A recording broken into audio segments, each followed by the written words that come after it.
ఈ తెలంగాణ రాష్ట్రంలో నందమూరి తారక రామారావు గారికి అభిమానులు ఉన్నారు, నారా చంద్రబాబు నాయుడు గారికి సహచరులు అనుచరులు ఉన్నారు.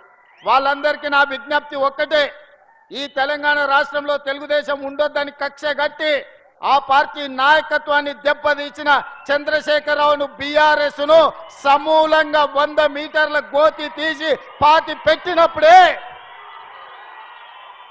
బీఆర్ఎస్ వాళ్ళు గద్దెలు దిగాలి, ఊర్లలో బీఆర్ఎస్ దిమ్మలు కూలాలి.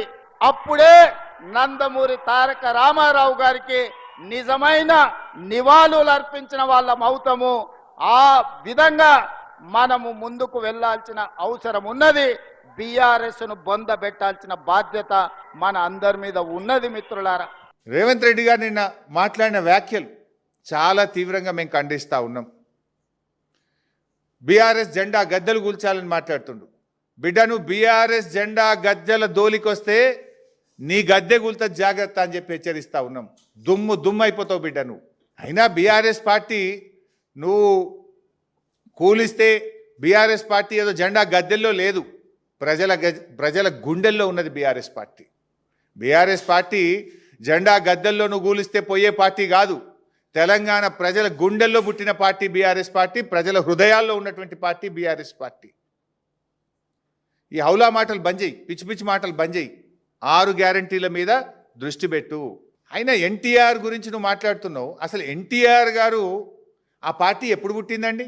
రాజీవ్ గాంధీ గారు మన ముఖ్యమంత్రి అంజయ్య గారిని అవమానిస్తే కదా తెలుగువారి ఆత్మగౌరవ నినాదంతో పుట్టింది ఆనాడు తెలుగుదేశం పార్టీ. తెలుగుదేశం పుట్టుకనే కాంగ్రెస్ వ్యతిరేకంగా.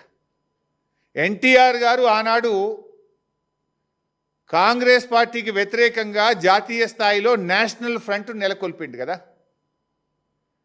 కాంగ్రెస్ భూస్థాపితమే నా లక్ష్యమని ఎన్టీఆర్ గారు ప్రతినబూనిండు కదా. నిజంగా కాంగ్రెస్ భూస్థాపితమైతే ఎన్టీఆర్ గారి ఆత్మశాంతి చేకూరుతుంది. నీకు అంత ప్రేమ ఉంటే పోయి తెలుగుదేశంలో ఉండను, ఎందుకు కాంగ్రెస్లోకి వచ్చినావు? నువ్వు ద్రోహివి నిజంగా చెప్పాలంటే. ఇవాళ తెలుగుదేశం నుంచి బయటకు వచ్చి నువ్వు ద్రోహం చేసినావు కాంగ్రెస్ తెలుగుదేశానికి. ఇవాళ నువ్వు ఎన్టీఆర్ గురించి మాట్లాడే అర్హత ఉందా?